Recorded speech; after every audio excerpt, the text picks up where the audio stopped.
श्री शिवाय नमस्तभ्यम।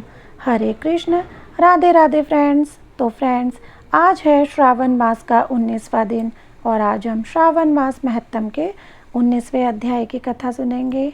कल के अध्याय में हमने दशमी तिथि क्या है, उसका महत्व क्या होता है, इसके बारे में जाना था। तो आज के अध्याय में हम एकादशी व्रत के बारे में जानेंगे। तो कथा शुरू करने से पहले एक छोटी सी विनती है कि अगर आपको मेरी वीडियो अच्छी लगती है, कथा सुनने में आनंद आता है, तो कृपया करके मेरी वीडियो को लाइक करो, अपने फ्रेंड्स एंड फैमिली के साथ शेयर ज़रूर से करो। और अगर आप मेरे चैनल पर नए हैं तो प्लीज़ सब्सक्राइब करे बिना बिल्कुल मत जाना और कमेंट्स में भर भर के हर हर महादेव ज़रूर से लिखना। तो फ्रेंड्स, शुरू करते हैं आज का अध्याय। उससे पहले लेते हैं हम सर्वप्रथम सर्वपूजनीय भगवान श्री गणेश जी का नाम। बोलो गणपति महाराज की जय। और लेते हैं माता पार्वती और शिव जी से आशीर्वाद कि उनकी कृपा आप सब पर, हम पर यूं ही बनी रहे। तो फ्रेंड, शुरू करते हैं अध्याय।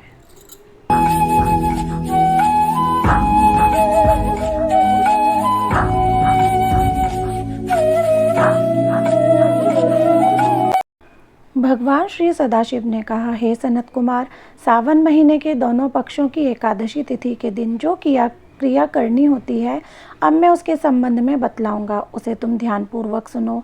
हे महामुने, इस व्रत के संबंध में मैंने आज तक किसी को नहीं बतलाया। यह व्रत गुप्त, योग्य, उत्तम, महान, पुण्य तथा पाप ताप को समूल नष्ट करने वाला है। मनुष्यों को उनके मनवांछित फल की प्राप्ति होती है। श्रावण मास में किए गए पापों का नाश करने वाला तथा सब व्रतों में उत्तम यह पवित्र एकादशी का व्रत है। हे वत्स, इसके संबंध में मैं तुम्हें सब कुछ बतलाऊंगा, तुम ध्यान पूर्वक इसे सुनो। दशमी के दिन प्रातःकाल स्नान करके पवित्र होकर गुरुदेव की आज्ञा से वेद वेत्ता, पुराण ज्ञाता, जितेंद्रिय द्विजों का पूजन करना चाहिए। देवेश भगवान श्री विष्णु की 16 उपचारों से पूजा करके उनसे प्रार्थना करनी चाहिए। हे पुंडरीकाक्ष, मैं आने वाली एकादशी को निराहार रहूँगा और उससे अगले दिन भोजन करूँगा। हे अच्युत, आप मेरी रक्षा करें। हे विप्र, उस दिन गुरुदेव तथा अग्नि के समीप नियम से भूमि पर सोना चाहिए।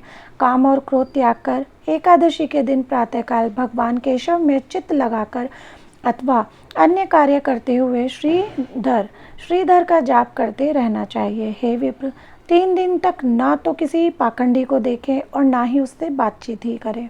हे वत्स, केवल इतना करने से ही यह व्रत मोक्षदाता हो जाता है।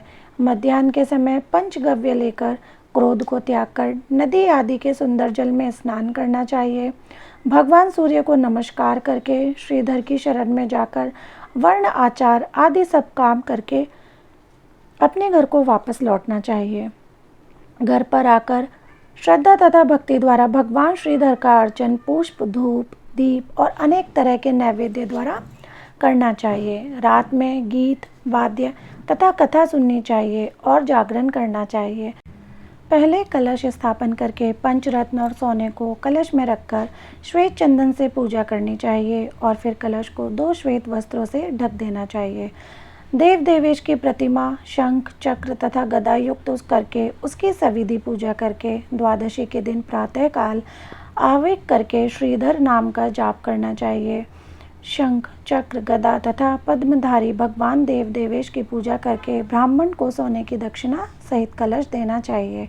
यह घड़ा दान सहित ब्राह्मण को देते समय इस प्रकार कहना चाहिए, भगवान श्रीधर जी, आप प्रसन्न होकर मुझे उत्तम लक्ष्मी दीजिए।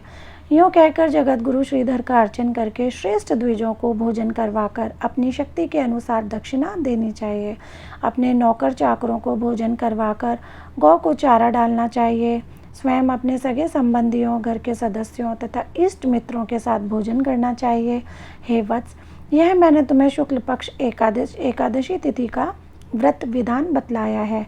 इसी तरह कृष्ण पक्ष की एकादशी के दिन भी करें। शुक्ल पक्ष तथा कृष्ण पक्ष की तिथि के दोनों व्रतों का विधान समान है, केवल इनमें नाम का ही भेद है। कृष्ण पक्ष में भगवान से यूँ प्रार्थना करें, भगवान जनार्दन प्रसन्न हो तथा मुझे उत्तम लक्ष्मी दे।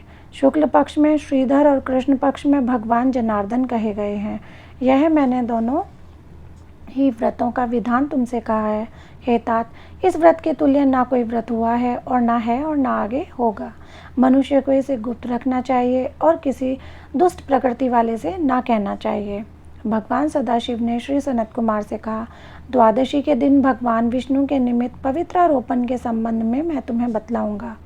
देवी, पवित्रारोपण में मैं तुमको विधान के संबंध में बतला चुका हूँ और अब श्री विष्णु पवित्रारोपण में विशेष विधि बतलाऊंगा। तुम इसे ध्यानपूर्वक सुनो। हे तात, इसका अधिकारी कौन है यह जान लेना भी आवश्यक है। ब्राह्मण, क्षत्रिय, वैश्य, स्त्री, शूद्र और सर्वधर्म स्थित जनों को भक्ति द्वारा पवित्रारोपण करना चाहिए। स्त्रियों तथा शूद्रों को केवल नाम मंत्र द्वारा श्री हरि का पूजन करना चाहिए। सतयुग में मणि का, त्रेता में सोने का, द्वापर में रेशमी तथा कलयुग में सूत द्वारा पवित्रा का निर्माण करना चाहिए। सन्यासी को मानसिक पवित्रारोपण करना चाहिए। पवित्रों को बांस के पात्र में रखें तथा कपड़े से ढककर भगवान श्रीधर के सन्मुख रहकर कहें, हे प्रभु, अपने क्रियालोपार्थ पवित्रा को ढका है। हे देव, मेरे काम में विघ्न ना हो। हे नाथ, आप मुझ पर दया करें। हे देव, आप सब तरह से मेरी गति हैं। हे जगतपति, आपको मैं इस पवित्रा द्वारा प्रसन्न करता हूँ। हे देवेश, आज से लेकर वर्ष भर तक व्रत नाशक काम, क्रोध आदि ना हो। हे देवेश, आप तब तक मेरी सुरक्षा करें जब तक कि मेरा व्रत पूर्ण ना हो जाए। मैं आपका भक्त हूँ, आपको नमस्कार है। इस तरह भगवान श्रीधर से प्रार्थना करनी चाहिए। कलश पर बांस के पात्र में रखे पवित्रा की नम्रता पूर्वक इस प्रकार प्रार्थना करनी चाहिए, हे पवित्रा, 1 वर्ष तक की अर्चन से प्रसन्न होकर आप विष्णु लोक से यहाँ आई, अतः आपको नमस्कार है। हे देव, विष्णु तेज से उत्पन्न, रमणीय तथा पापनाशक सब इच्छाओं के प्रदाता, आपके शरीर में पवित्रा को धारण करता हूँ। हे देवेश, हे पुराण पुरुषोत्तम, आप मेरे द्वारा निमंत्रित हैं, अतः आपका पूजन करूँगा। आप मेरे सामीप्य हो, आपको नमस्कार है। हे देव, कल प्रातःकाल आपके निमित्त इस पवित्रा को अर्पण करूँगा, फिर पुष्पांजलि देनी चाहिए तथा रात में जागरण करना चाहिए। एकादशी के दिन अधिवासन करके द्वादशी के दिन प्रातःकाल पूजन करना चाहिए। गंध, दूर्वा, चावल तथा हाथ में पवित्रा को ग्रहण करके कहना चाहिए, हे देवों के देव, आपको नमस्कार है। इस पूजा को आप स्वीकार करें। 1 वर्ष तक पुण्य फलप्रद पवित्रा से निवेदन करना चाहिए। आप मुझे पवित्र करें। हे देव, मैंने आज तक जो पाप किया है, आपके सुप्रसाद द्वारा मैं उन पापों से मुक्त हूँ।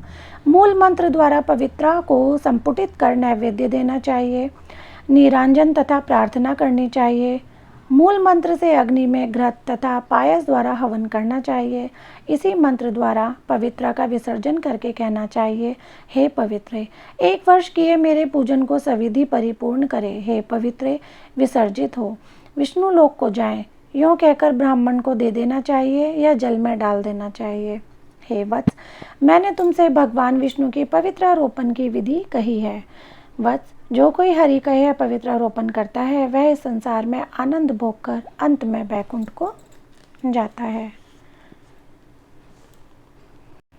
तो फ्रेंड्स, यहाँ समाप्त होता है श्रावण मास महत्तम का 19वां अध्याय, जिसमें हमने एकादशी व्रत के बारे में जाना। एकादशी व्रत के समय पवित्रारोपण जो करते हैं उसके बारे में जाना। आशा करती हूँ फ्रेंड्स आपको ये अध्याय सुनने में आनंद आया होगा, क्योंकि मैं बस सीधा देखो ये वीडियो बनाई जा रही है क्योंकि हम जो ये श्रावण मास महत्तम की जो कथा है वो सुना सकें। बहुत से आज भी ऐसे हैं जो सुनने उनको अच्छा लगता है, बहुत से ऐसे हैं जिनको पढ़ना अच्छा लगता है। तो जिसको जैसे भी अच्छा लगता है वो सब हर प्रकार से आनंद उठा सकें। और बस आशा करती हूँ फ्रेंड आपको ये वीडियो अच्छी लगी होगी। और अभी मैं वीडियो करती हूँ यहीं पर समाप्त। जाने से पहले बस एक छोटी सी विनती और अनुरोध कि अगर आपको मेरी वीडियो अच्छी लगती है तो उसको लाइक करो और अपने फ्रेंड्स एंड फैमिली के साथ शेयर ज़रूर से करना। और अगर आप मेरे चैनल पर नए हैं तो प्लीज़ प्लीज़ प्लीज़ मेरे चैनल को सब्सक्राइब करो। कमेंट्स में हर हर महादेव ज़रूर से लिखना। अब मैं आपसे मिलूँगी कल एक नई वीडियो और एक नए अध्याय के साथ। तब तक के लिए हरे कृष्ण, राधे राधे।